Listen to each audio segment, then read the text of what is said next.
Quiero comenzar citando un pequeño fragmento del poema Los Heraldos Negros, de nuestro escritor peruano César Vallejo. Hay golpes en la vida tan fuertes, yo no sé.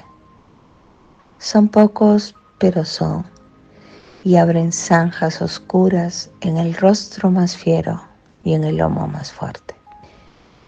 Y es así que de pronto la vida nos sorprende. Contestamos una llamada telefónica de un familiar o de un amigo querido, o quizás al recibir un diagnóstico delicado después de asistir a una cita médica. En esos momentos que marcan un antes y un después, el ser humano saca todas las fuerzas de las que es capaz para preservar la vida. La mente empieza a indagar buscando soluciones, respuestas a estas principales cuestiones que lo angustian. ¿Cuáles son las causas y cómo es que se vino gestando esta dolencia? Sin siquiera poder darme cuenta, ¿cómo puedo comprender lo que está pasando en mi biología para encontrar una solución?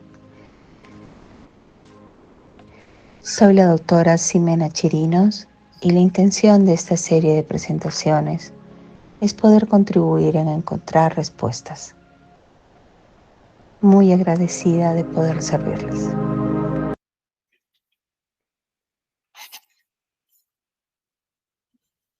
Como versa en esta primera introducción, el sistema digestivo tiene una importancia crucial y ya que lo que ocurre allí, su estado de salud o enfermedad o el buen funcionamiento, tiene una influencia crucial en lo que va a pasar en el resto del organismo.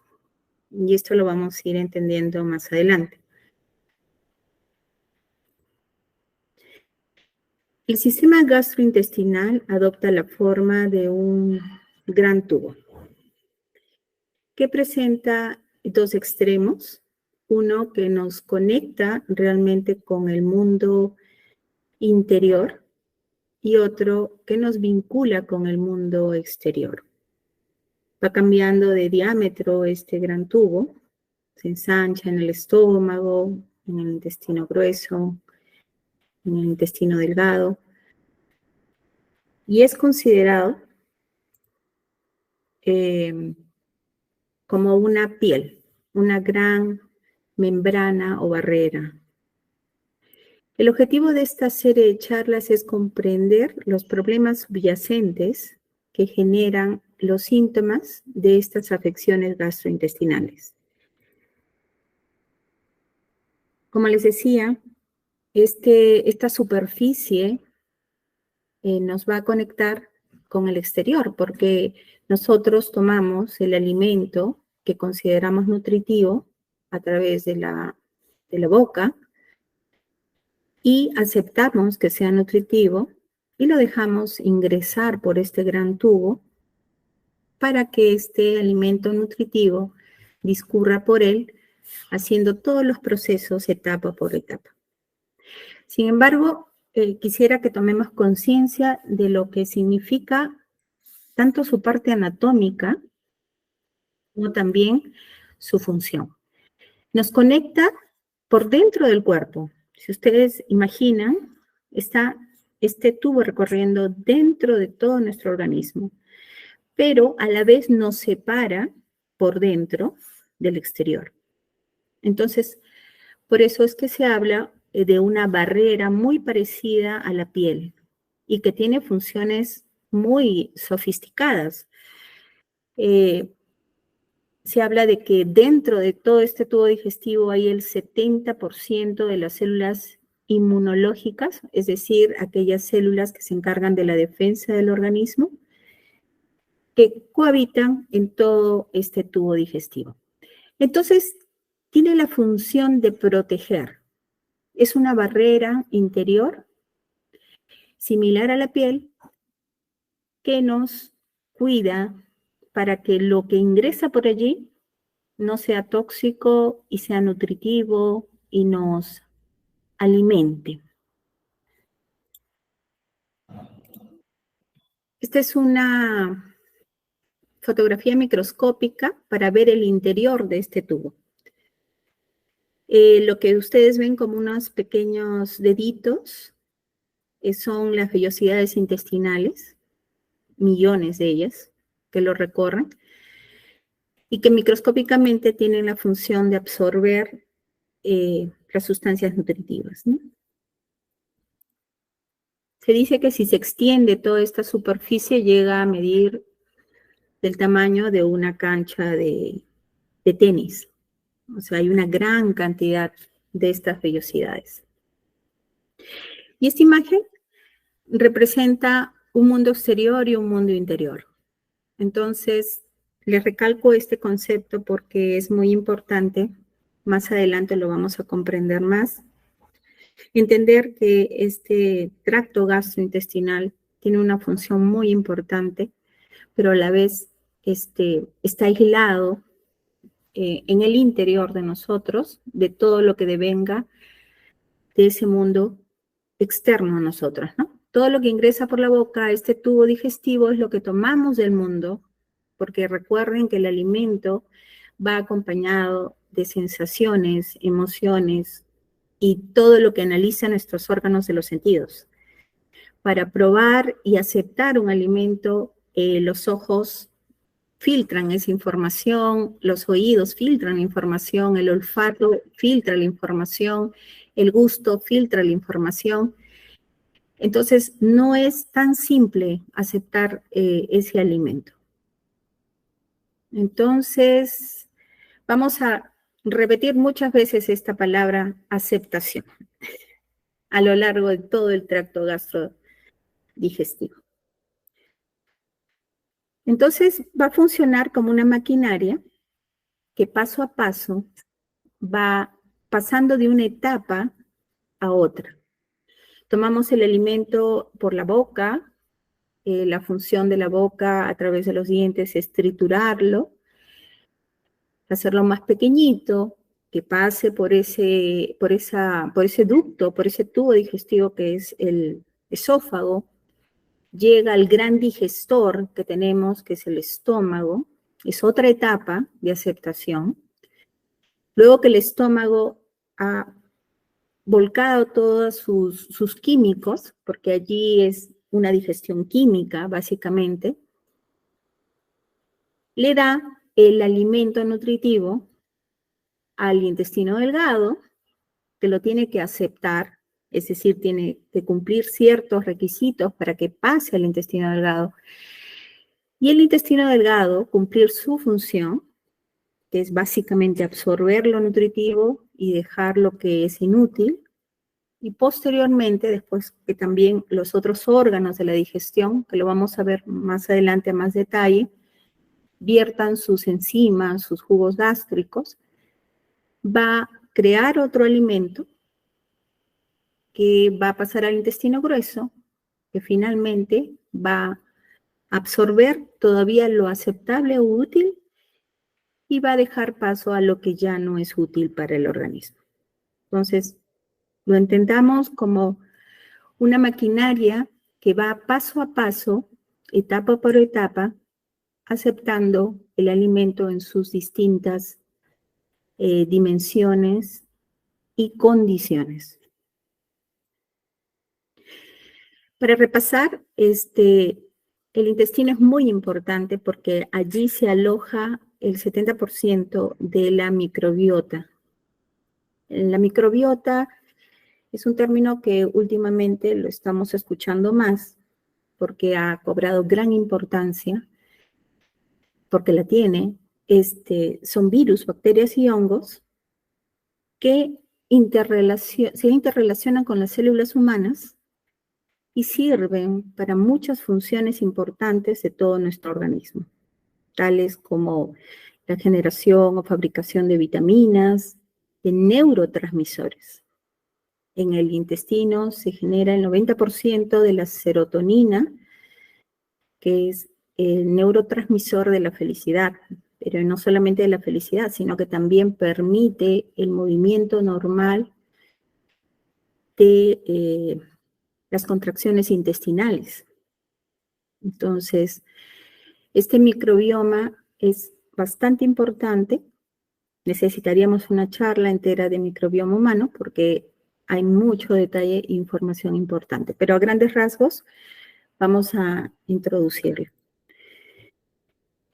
Este microbioma se comunica con todas las células humanas y tiene la capacidad de influir en nuestro estado de ánimo. Imagínense lo importante que son estos pequeños microorganismos. Incluso en la fabricación de hormonas y otros aspectos más importantes de nuestra salud.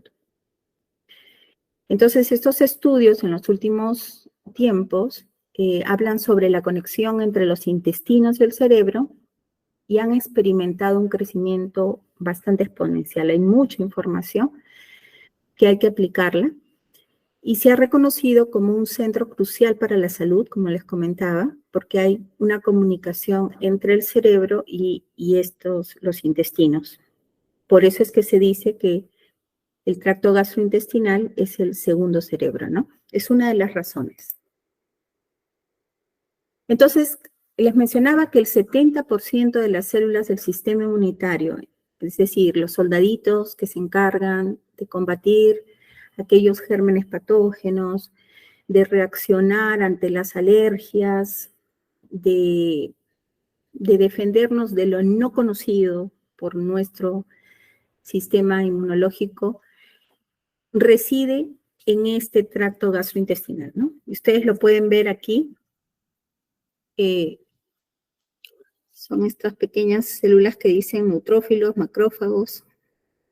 Y por debajo de este epitelio, que son todas estas celulitas, está todo el microbioma.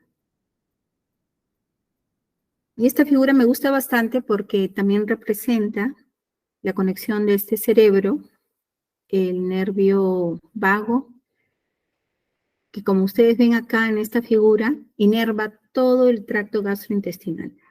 Es decir, la información que pueda llegar a este tracto gastrointestinal se comunica hacia el cerebro a través de este nervio vago. Y estas son sus neuronas.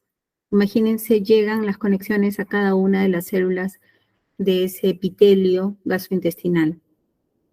Pero lo más importante que quiero que recuerden, porque eso sirve para entender cómo es que debemos curarnos o cómo nos podríamos curar o cómo podríamos entender la enfermedad para posteriormente, ¿por qué no?, llegar a un estado de curación, ¿no? 70% de las células del sistema inmunitario residen en nuestros intestinos. O sea que allí empieza la pelea. Lo que llega allí o la sensación que llega allí va a determinar que haya una alteración en todo el funcionamiento de sus diferentes partes. ¿Y por qué la biología nos ha puesto ese 70% de células en el sistema inmunitario? Podríamos hacer hipótesis con los primeros conocimientos. Lo están considerando como una barrera que divide el mundo interior del mundo exterior. Una barrera parecida a la piel. Entonces, lo que nosotros aceptemos como alimento, también vamos a aceptarlo como nocivo o inofensivo. ¿Me dejo entender? El componente emocional, por así decirlo, del alimento que aceptamos, tiene que indicar a nuestro sistema inmunológico, a través de todas sus conexiones, si es que es amigo o enemigo. Y es por eso que la naturaleza ha dotado una gran cantidad de células del sistema inmunitario justamente en estas estructuras. Y acá les he preparado con mucho cariño una figura en 3D. Espero que la entiendan, me faltó hacerle algunas cositas más, pero yo sé que me faltó hacerle el cuerpo, pero este es el sistema digestivo. Estas figuritas acá plomitas son las glándulas salivales, las parótidas, que cuando a los niños les da las parotiditis o las paperas, se inflaman. Su principal función de todas estas glándulas es producir la tialina, que es la enzima que digesta o ayuda a triturar los alimentos. Porque básicamente en la boca, es la boquita, se produce la trituración de los alimentos. Entonces, estas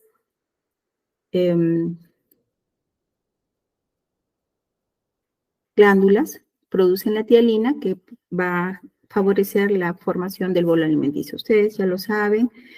Y este es el esófago que discurre hacia el gran digestor que tenemos, que es el estómago. Posteriormente viene todo lo que es el intestino delgado, que es bastante largo, 6 metros. Y luego viene el intestino grueso, 3 metros. Y estas son los órganos del aparato gastrointestinal, que los podríamos ver un poquito más. Está el hígado, el gran desintoxicador del cuerpo, tiene más de 300 funciones. Y si lo vemos desde la parte de atrás, vemos el estómago. Ven cómo se conecta con el esófago. Y detrás del estómago está el páncreas. Acá lo ven, que parece un pescadito, que le dicen el páncreas. El famoso páncreas está involucrado en la diabetes. Esa es la famosa glándula que trae problemas en los casos de diabetes. Está justo detrás del páncreas, tiene la forma de un pescado y su función es vertir sus jugos enzimáticos para poder ayudar en el proceso de digestión química. Y miren, por debajo del hígado está la vesícula biliar. Cuando tenemos los problemas de litiasis, piedritas en la vesícula, esta es la glandulita que se inflama y muchas veces la tienen que retirar porque está muy, muy, muy llena de cálculos. Y la función de esta vesícula es secretar enzimas para poder digerir las grasas. Algo así como el ayudín, igualito, si hacemos una comparación. Entonces, aquí ustedes se conecta tanto el páncreas a través de ese conducto pancreático que sale de allí con el conducto que viene de la vesícula biliar y con los conductos que vienen del hígado. Todos vierten hacia el intestino delgado sus jugos gástricos para favorecer el proceso de digestión. Con eso podemos ver que somos bastante complejos y que todo este proceso está bastante orquestado y que es largo, dura bastante. Entonces ahora les voy a mostrar el funcionamiento de las partes. Empecemos con el proceso de masticación, que es básicamente los dientes están diseñados para triturar. Lo he comparado con esta imagen porque es algo así su función, triturar. Pero también los dientes están relacionados con la emisión bueno, para la fonación sirven y también sirven pues para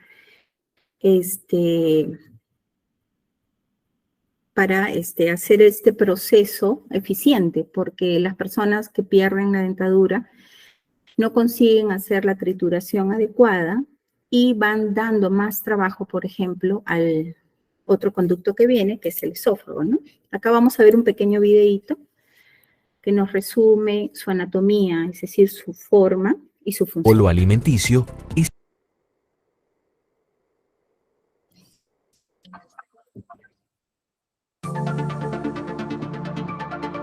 el sistema digestivo humano es muy complejo y ha evolucionado durante millones de años. Está formado básicamente por el recto, el intestino grueso, el intestino delgado, el páncreas, el estómago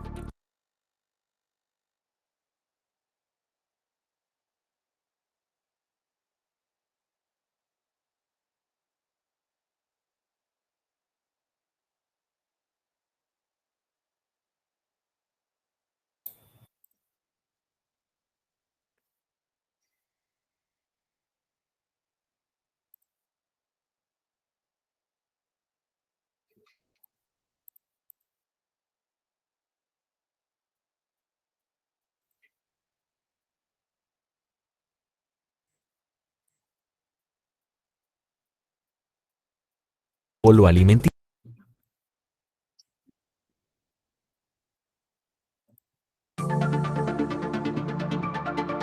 El sistema digestivo humano es muy complejo y ha evolucionado durante millones de años.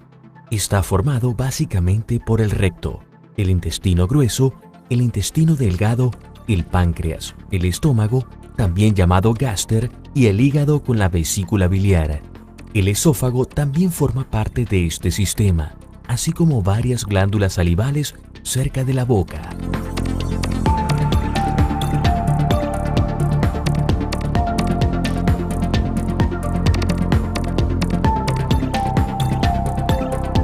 En primer lugar, los alimentos son desmenuzados en la boca por los dientes y luego se mezclan con la saliva con la ayuda de las glándulas salivales. La saliva contiene una enzima digestiva llamada amilasa, que ya empieza a digerir los hidratos de carbono en la boca. Divide los hidratos de carbono en unidades más pequeñas. La mezcla de alimentos con saliva en forma de bola, también conocida como bolo alimenticio, es empujada hacia la garganta por la lengua y finalmente hacia el esófago, que impulsa el bolo alimenticio hacia el estómago. La luz esofágica, es decir, la abertura del interior del esófago, es muy flexible, lo que permite transportar bolo alimenticio de diferentes tamaños. El esófago está formado por varias capas. Estas capas se encuentran en todo el tubo digestivo. Las dos capas musculares externas, el stratum circulare, compuesto principalmente por fibras circulares, y el stratum longitudinale, que es un músculo longitudinal, son responsables del peristaltismo. A través de estos dos músculos, el bolo alimenticio puede ser transportado desde la boca hasta el estómago, incluso si la persona está de cabeza. Imagínense la fuerza de estos músculos para poder transportar el alimento, incluso si la persona está de cabeza. Dramáticamente diseñado. Bueno, para ver el hígado es un órgano que tiene más de 300 funciones, imagínense. Es muy importante mantener su salud. Dentro de las principales funciones es la síntesis del colesterol, aquella molécula que a veces nos dosan y nos dicen que tenemos que bajarla, ¿sí? Y también está la función de ayudar a la absorción de las vitaminas liposolubles, aquellas que necesitan lípidos para poder ser absorbidas y sintetizadas, que son la famosa vitamina D, la A, la E y la B. También el hígado se encarga de la transformación de la molécula que almacena la energía, que se llama glucógeno. Cuando nosotros ingerimos carbohidratos en una cantidad, digamos, que nos permite almacenar, o no hacemos ejercicio, porque el glucógeno es la glucosa almacenada en caso de que necesitemos esa energía. Entonces, el hígado se encarga de almacenar esa glucosa en una molécula que la conocemos como glucógeno. En periodos en que, por ejemplo, hacemos bastante ejercicio o estamos en una situación de estrés donde echamos mano a toda la fuerza que tiene el cuerpo en los músculos, entonces se produce un mecanismo en el cual le piden al hígado que entregue la reserva de glucógeno. Y el hígado la convierte en glucosa y la vierte a la sangre para que pueda ser utilizada. El hígado también se encarga de la producción de hormonas y enzimas, y esta función que es muy importante, que es la del gran laboratorio que es para la desintoxicación. Desintoxicación o desactivación ¿de qué? De venenos y de toxinas. También contribuye a la formación de los aminoácidos, que son las moléculas que sirven para la síntesis de los ladrillos que forman los músculos, que son las proteínas. Produce la bilis y la almacena en la vesícula biliar, aquella que en algunos casos es extraída por cirugías porque se llena de cálculos. Entonces, estas son las principales funciones. Hemos dicho que tiene más de 300 funciones esta glándula y este órgano. Y está dentro del aparato gastrointestinal. En el estómago tenemos un pequeño video también que nos puede ejemplificar mucho mejor su función y anatomía. Queremos que nuestra comida sea sabrosa, pero también que se vea bien. La disponemos de forma apetitosa y luego deleitamos nuestro paladar. Pero lo que ocurre después es menos apetitoso. La comida masticada y triturada termina en un baño de ácido, nuestro estómago, donde se disuelve gradualmente en sus diferentes componentes. Para ello se necesita un ácido fuerte. Cuando el estómago está vacío, el jugo gástrico puede alcanzar un pH de 1, es decir, que es más ácido que el vinagre y el jugo de limón, y casi tan corrosivo como el ácido de una batería. Es tan fuerte como para descomponer los alimentos e incluso trozos de hueso, separar las proteínas y destruir la mayoría de bacterias. Las células epiteliales de la mucosa arrugada del estómago segregan los componentes del jugo gástrico. Estos interactúan en la cavidad gástrica y se convierten en ácido clorhídrico. Deben protegerse con una capa mucosa alcalina de las sustancias que ellas mismas producen. 3 capas de músculos rodean la pared del estómago. Permiten que el estómago remueva y amase su contenido. Esta papilla es luego impulsada hacia el duodeno. Aquí se mezcla el contenido estomacal con el jugo digestivo alcalino segregado por el páncreas. Así se neutraliza la acidez. El proceso de digestión en el estómago puede durar hasta 8 horas dependiendo del alimento. Los alimentos grasos y muy picantes provocan una mayor producción de ácido gástrico. Sustancias como el café y el alcohol tienen el mismo efecto. Si la regulación de la acidez del estómago no funciona bien durante largo tiempo, el resultado puede ser una inflamación. Por ejemplo, si las mucosas no producen suficiente moco protector o si el jugo gástrico entra frecuentemente en el esófago. Y aunque su tarea principal es descomponer los alimentos, el estómago es un órgano muy sensible. Se comunica con el cerebro a través del nervio vago.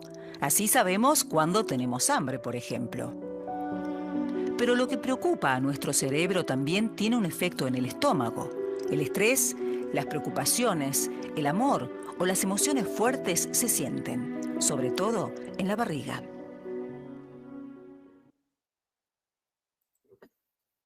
Vamos a ver más a detalle cuál es esa conexión que hace que se sientan primero en las tripas, como comúnmente se habla, ¿no? Vamos a ver el páncreas. El señor páncreas, muy comprometido en la diabetes, por ejemplo, y en las pancreatitis. El páncreas tiene la forma de un pez y se encarga de secretar la insulina. La insulina es el carrito transportador de la glucosa.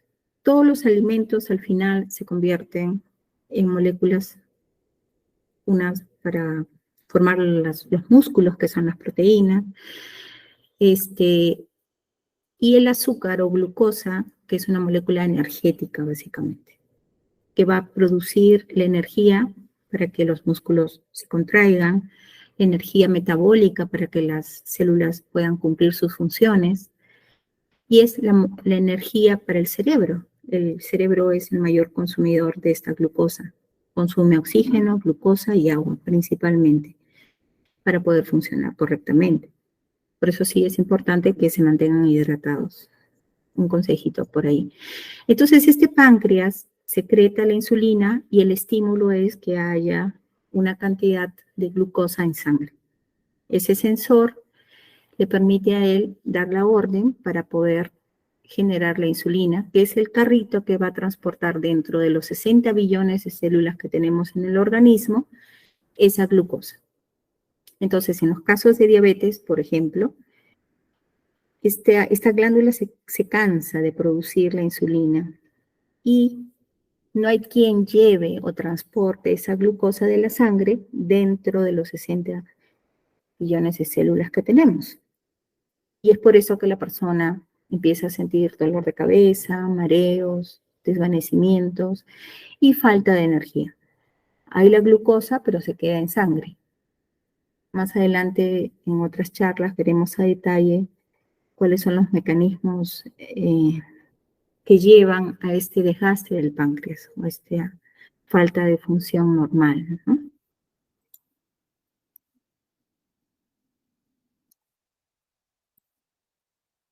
Bueno, acá está la vesícula en una figura mucho más a detalle. Ven aquí cómo es que cuando hay una litiasis o formación de los cálculos o piedritas dentro de este saquito, lo que hace es que una de estas piedritas puede migrar por este conducto y, dependiendo del diámetro, obturar o impedir el paso del jugo biliar, ¿no? Entonces, puede ser que se estanque la piedrita a nivel del colédoco, a nivel de la desembocadura en el duodeno, que es la primera parte del intestino delgado, o incluso generar las famosas pancreatitis porque obtura la salida tanto de la secreción del páncreas como de la secreción del hígado de la bilis. Entonces, al no poder salir este jugo enzimático, regresa al páncreas. Regresa y como son enzimas digestivas, va a digerir al mismo páncreas. Entonces, imagínense, causa una autodigestión del páncreas. Entonces, esta condición de la litiasis biliar hay que atenderla a tiempo porque en sí ahora es muy fácil operarla, pero una complicación podría causar incluso una diabetes post pancreatitis, por ejemplo, ¿no? Porque el cuerpo daña sus mismas, se autodigiere con las enzimas que produce el páncreas. Y el duodeno, que es la primera porción del intestino delgado donde se vierten todos estos jugos.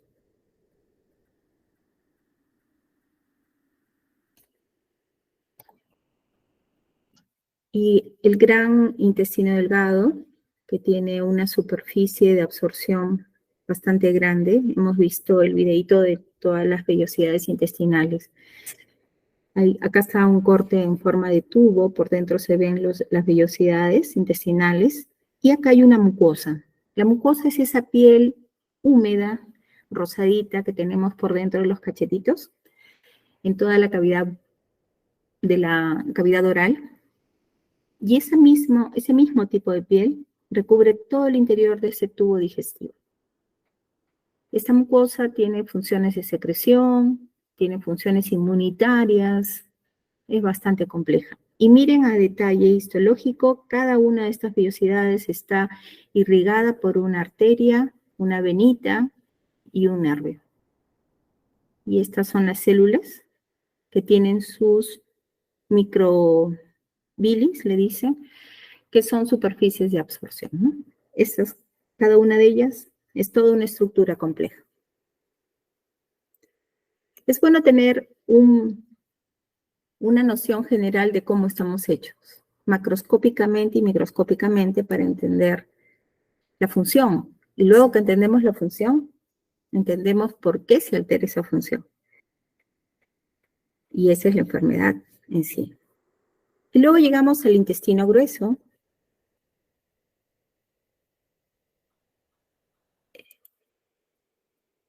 Ajá. Y acá tengo un pequeño videito que también nos explica mejor su anatomía y su función.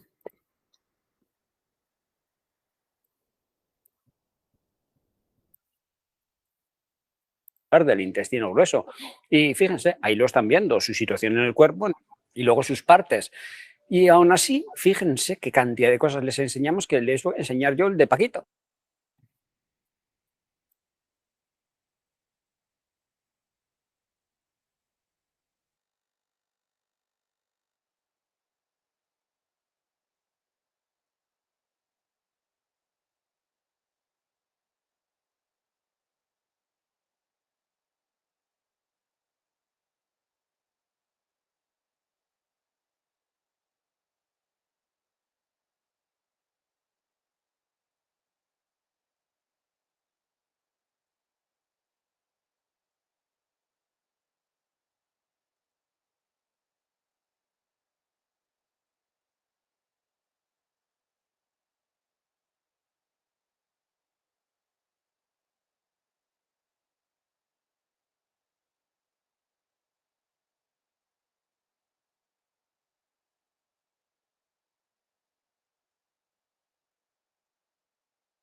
Buenas Vamos tardes, para la no hay pizarra y audio. vamos para la pizarra a dibujar tripillas para que vean ustedes en detalle para qué vale el intestino grueso. Acuérdense, no se acuerden de Santa Bárbara cuando truena, porque se van a acordar y van a mentar la madre del intestino grueso cuando tengan una diarrea, que es lo que produce cuando funciona mal.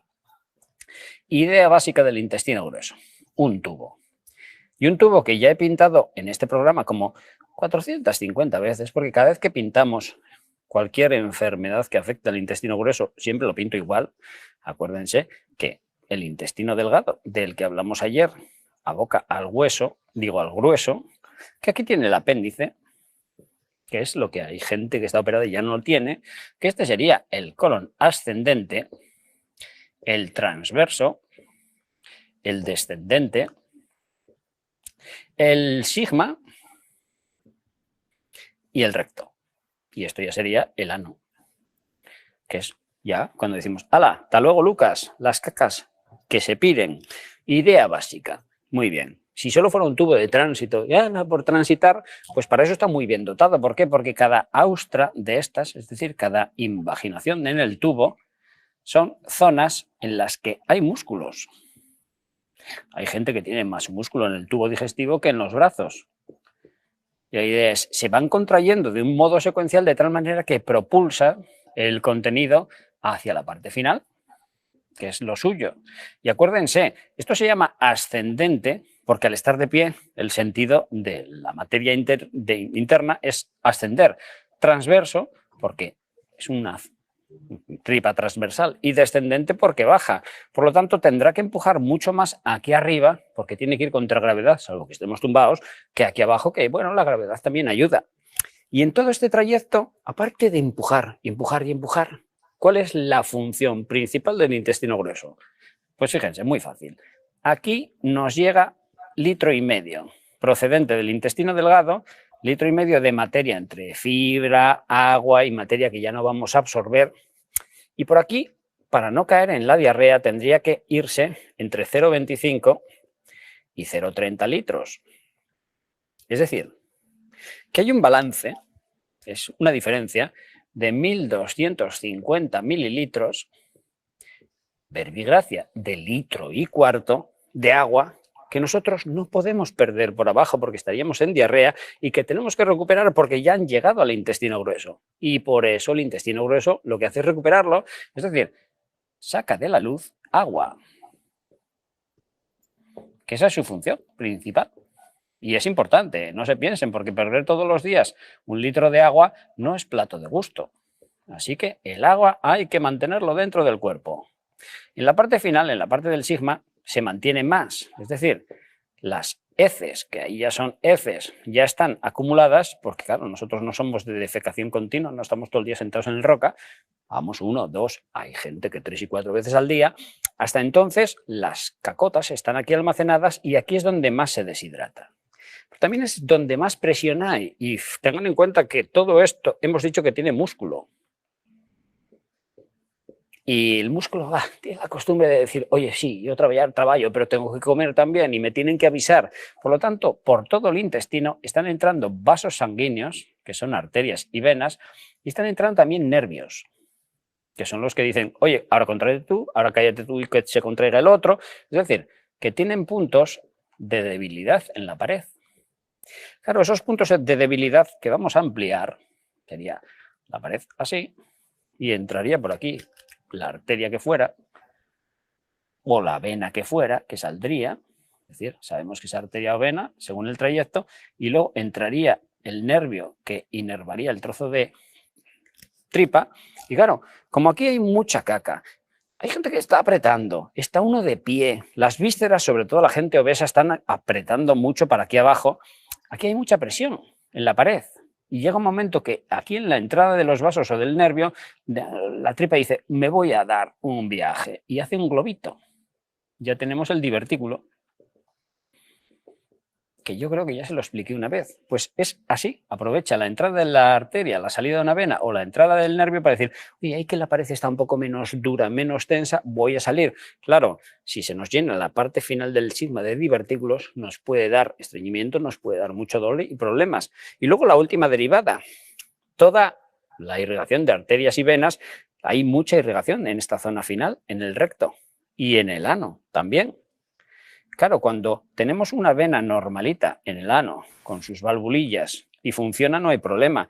Pero cuando esas venas se dilatan y las válvulas dejan de funcionar, ¿qué tenemos? ¿Varices anales? No, tenemos hemorroides, lo cual también nos condiciona que queramos defecar o no, porque claro, la hemorroide que rompe y que duele no nos hace defecar, aparte de que pica. Ya ven que muchas de estas cosas las hemos visto, así que un tubo tan tontaina como el intestino grueso, vital para el agua. Quédense con eso, me voy a la mesa porque estoy también viajero. ¿Y qué tenemos? Tenemos ese tubito. Tubito que me tienen que cuidar, ¿cómo? Pues comiendo bien, acuérdense. Ok, este es un breve repaso de las funciones y anatomía de todas las partes del intestino. Vamos a pasar a la siguiente. Entonces, hace más de 2000 años, el padre de la medicina Hipócrates mencionó que todas las enfermedades empiezan en el intestino. Ya hace más de 2000 años se sabía que esta estructura contenía el punto clave para iniciar la curación de muchas enfermedades en el resto del organismo. Hoy en día, y gracias a los descubrimientos de la ciencia, sabemos que no solo influye en la salud física, sino en la salud mental. Últimamente se está hablando del poder que tiene el microbioma, incluso en los casos de depresión, ansiedad, que son temas ya de salud mental.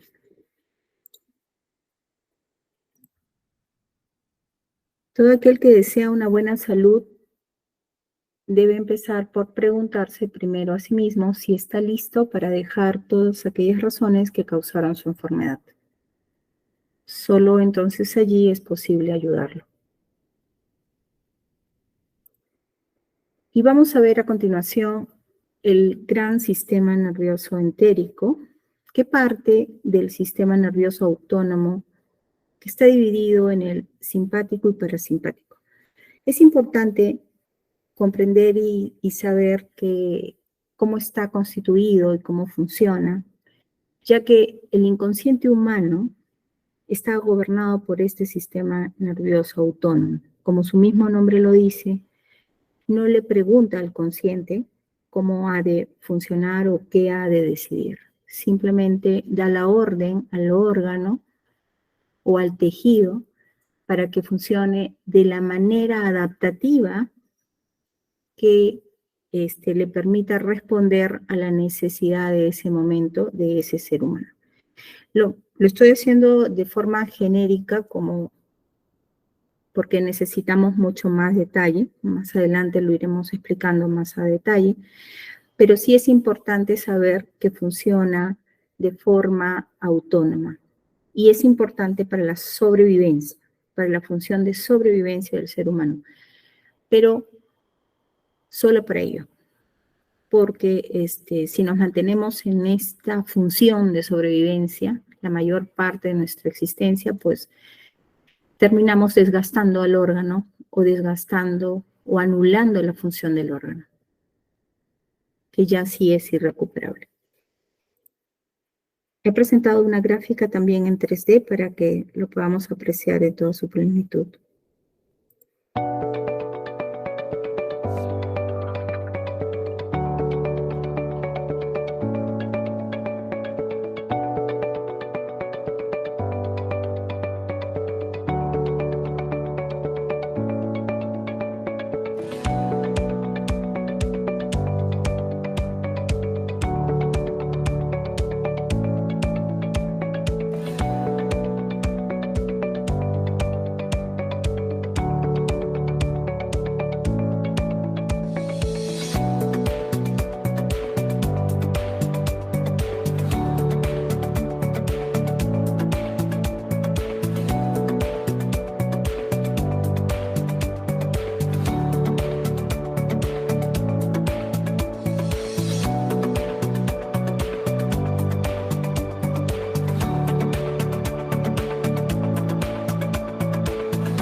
Este sistema nervioso, como ustedes lo ven en esta figura, hasta el último rincón de nuestro organismo, ¿no?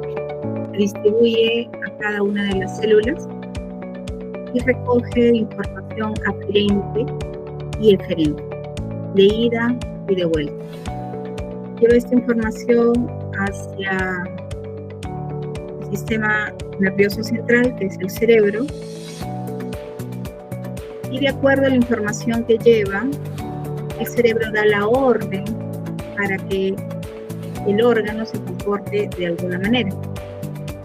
Como nosotros vemos aquí, las glándulas salivales, las parótidas, por ejemplo, el sistema parasimpático estimula la producción de saliva, aumenta la producción de saliva. En caso de los vasos sanguíneos, va a generar la vasoconstricción, la disminución del diámetro, pero en la parte que nos interesa, a nivel del hígado, va a inhibir la producción de glucosa, es decir, la conversión del glucógeno, que es la molécula que almacena la energía, en glucosa. Eso hace el parasimpático. En el caso del páncreas, se estimula el funcionamiento del páncreas.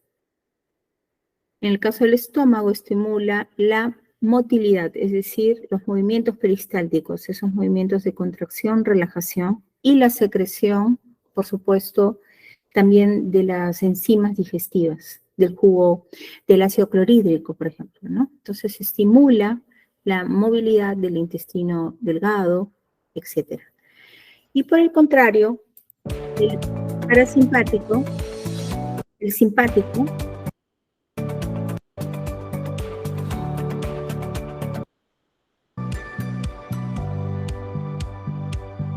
cumple la función contraria, ¿no? En el caso de la vesícula biliar, va a inhibir la producción de la bilis, del estómago y de los intestinos. También va a inhibir la movilidad y la secreción de las enzimas. Entonces, al entender esto, nosotros podemos concluir por qué a veces, por ejemplo, tenemos un colon irritable o tenemos procesos de constipación o estreñimiento. La información que viaja por todo este sistema nervioso va a dar la orden para que se produzcan esas funciones alteradas de los órganos. Lo vamos a repetir bastantes veces porque es información que tenemos que estar consciente para regresar a nuestro homeostasis o salud, ¿no?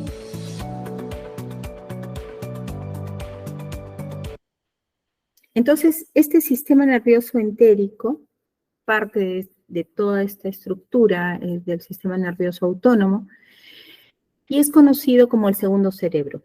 ¿Por qué?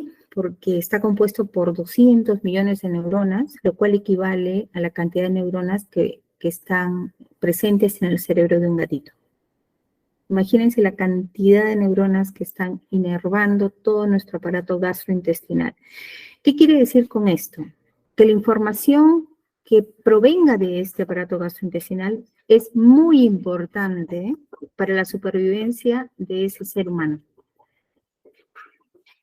Y por la función que cumple, se hace la biología y 200 millones de neuronas están mapeando la información de todo este sistema nervioso. Esto es importante hacerlo consciente porque podemos entender por qué nos enfermamos. Entonces, este sistema nervioso entérico se encarga de la función gastrointestinal, que es la motilidad, la movilidad, el transporte del alimento nutritivo que ingresa a través del esófago, el gran digestor, que es el estómago, el intestino delgado y el intestino grueso. La secreción de la mucosa, de todas las enzimas y fluidos para poder mantener lubricada todo este tubo, y el flujo sanguíneo. Es muy importante el flujo sanguíneo, Porque si no llega flujo sanguíneo, obviamente no van a llegar las sustancias nutritivas que permiten la función de los tejidos. Entonces, si por ejemplo, una persona está en un momento de tensión por una situación conflictiva y su órgano blanco es el intestino grueso, al producir la activación del simpático, va a producir una vasoconstricción de todas esas arterias que llegan a estas células. Al no haber aporte sanguíneo con oxígeno, glucosa, el músculo que está recubriendo todo este tubo digestivo no va a tener el insumo para poder cumplir su función de contracción, relajación, que son los famosos movimientos peristálticos que permiten el avance de todo el contenido que va viajando, etapa por etapa, por este intestino. Entonces, conocer el detalle de cómo estamos hechos, capa por capa, también nos va a permitir entender cómo volver a la función normal. Esta figura también es bastante interesante porque hay razones científicas que consideran que el intestino tiene su propio sistema nervioso y trabaja independientemente del cerebro. Por eso es que coloquialmente hablan de que primero se siente en el estómago, se siente en las tripas, ¿no? Se siente primero allí. Está muy relacionado con los estados de ánimo, ansiedad, la secreción de neurotransmisores, la cantidad de neurotransmisores. Hemos dicho que el 80% de la serotonina se produce en el intestino. Y estos neurotransmisores no solamente varían el estado de ánimo, sino también permiten la contracción de la musculatura intestinal. O sea, una persona con un estado de ánimo de ansiedad, depresión, también puede sufrir de estreñimiento, por ejemplo, ¿no? ¿Por qué? Porque enlentece los movimientos peristálticos, por ejemplo, ¿no?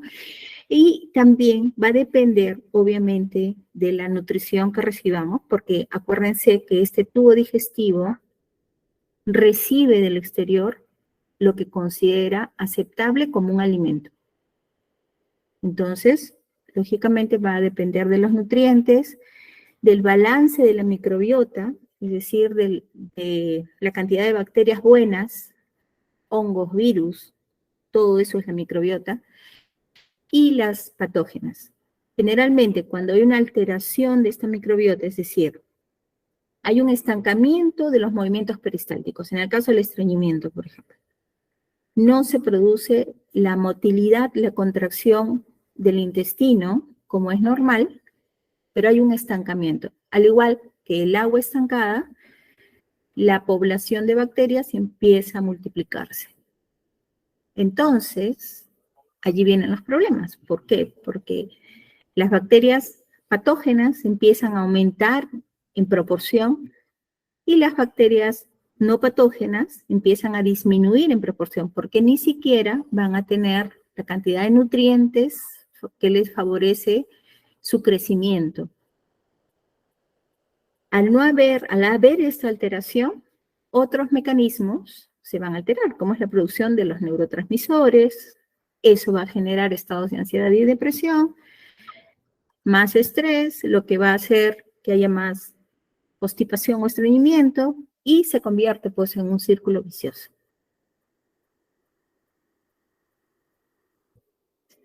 Entonces el intestino envía señales emocionales al cerebro, lo que sugiere que sentimos primero con nuestros intestinos. Por eso que también está dotado del 70% de las células inmunológicas del cuerpo. Es decir, toda la artillería, infantería, aviación y marina, el 70% se ubican a todo lo largo del tracto gastrointestinal. Este sistema nervioso entérico fabrica la mayor cantidad de serotonina, como lo mencionamos, y esta hormona no solamente es la hormona de la felicidad, sino es la hormona que ayuda a la digestión al contraer los músculos que favorecen el movimiento de los restos alimenticios en el colon, por ejemplo. Entonces, imagínense, una persona con depresión, ansiedad o un estado de mucha tensión no va a poder secretar esta hormona y por lo tanto todo el movimiento peristáltico normal se va a enlentecer o no se va a dar. Y eso va a traer a cola otro tipo de problemas. Está conectado vía sistema nervioso autonómico, es decir, funciona sin un centro consciente. Ojo con esto también, ¿no? Es bastante importante tenerlo consciente, valga la redundancia, de que las tripas no interpretan como lo hace, por ejemplo, la parte del cerebro que es consciente, que son los lóbulos prefrontales, aquella parte del cerebro que está detrás de la frente, es el centro del pensamiento consciente, donde tomamos decisiones, donde interpretamos con calma las situaciones conflictivas y podemos tomar, por decir, la mejor decisión, un poquito más pensada, un poquito más en paz y en calma, ¿no? Pero nuestro cerebro o segundo cerebro o sistema nervioso entérico trabaja de forma autonómica. El nervio vago, que es el principal responsable de la digestión y la relajación, tiene decisiones autónomas. Por eso es importante que entendamos esto para poder hacernos conscientes de esto y decir quién manda. ¿Quién manda? Cuando uno conoce qué realmente está pasando, comprende qué realmente está pasando, pues empieza el camino de reversa. Hacer las cosas un poquito diferentes para que pase algo diferente, para que no sea haciendo lo mismo siempre, ¿no? Y a continuación les voy a contar una historia que ejemplifica toda esta conexión del segundo cerebro, toda esta función del sistema nervioso autónomo y toda la conexión que tiene con nuestro tubo digestivo, y que ya desde 1953, en un experimento, pudieron verificar científicamente que esto era así. Y se trata del psiquiatra americano George Engel y su colega, el doctor Franz Reichmann. Ellos desarrollaron el caso de estudio que sería más tarde conocido como la bebé Mónica. La bebé Mónica había nacido con una atresia esofágica. Es una condición bastante frecuente, pero que tiene, gracias a Dios, una solución con cirugía. Entonces, ellos aprovecharon de que tenían que colocarle una sonda nasogástrica para poder alimentarla y de paso poder medir el efecto de los niveles de estrés en las secreciones gástricas. Mónica era una niñita de 1 añito con este padecimiento, atresia esofágica, y esta condición se da por la inadecuada conexión del esófago con el estómago. No había esa conexión, ¿no? Para corregir esta condición se requería una serie de cirugías, pero que eran simples, pero que llevaban un tiempo. Durante todo el tiempo que tomó aplicar las cirugías, a la pacientita se le colocó un tubo en forma de G directamente al estómago para poder alimentarlo. Este tubo permitió a los investigadores medir las secreciones gástricas de la pequeña paciente. Engel y Reichmann acordaron adoptar el papel de doctor bueno y doctor malo. Engel iba a ser el doctor malo y Reichmann el bueno, de modo que pudieran identificar cambios en las secreciones gástricas ante la presencia de cada uno de ellos con la pacientita. A continuación, vamos a revivir esos momentos del año 1953 para ver qué descubrieron. Hola a todos, yo soy el Dr. George Engel. Estamos ahora en 1953 junto con mi colega el Dr. Reichmann en la habitación de hospital donde cuidamos de la bebé Mónica.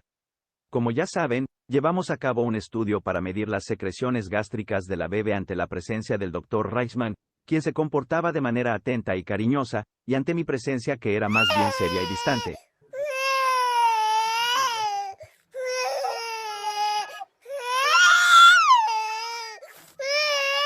Tranquila, mi baby, ya llegó tu tío Franz. Te he traído tu peluche favorito.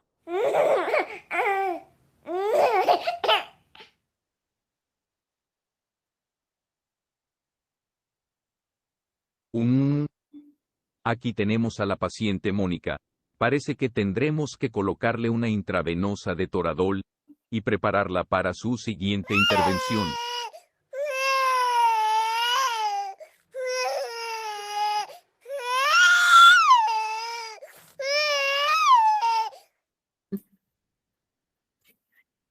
El estudio terminó en el desarrollo de la teoría biopsicosocial. El punto fundamental de esta teoría es que tanto la salud como la enfermedad son consecuencias de factores biológicos, psicológicos y sociales.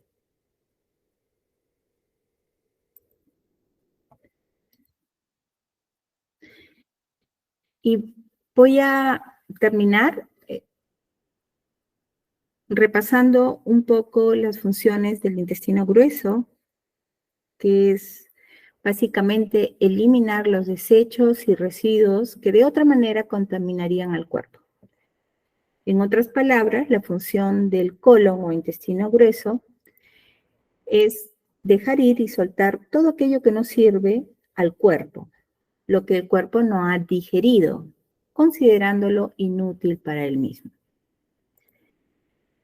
Absorber agua, como hemos visto en uno de los videos, es una de sus funciones fundamentales. Y cambia el resto de nutrientes líquidos en material de desecho. Aquí les quiero dejar también un punto a resaltar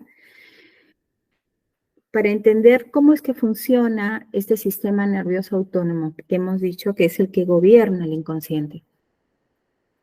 El agua, metafóricamente, es un referente.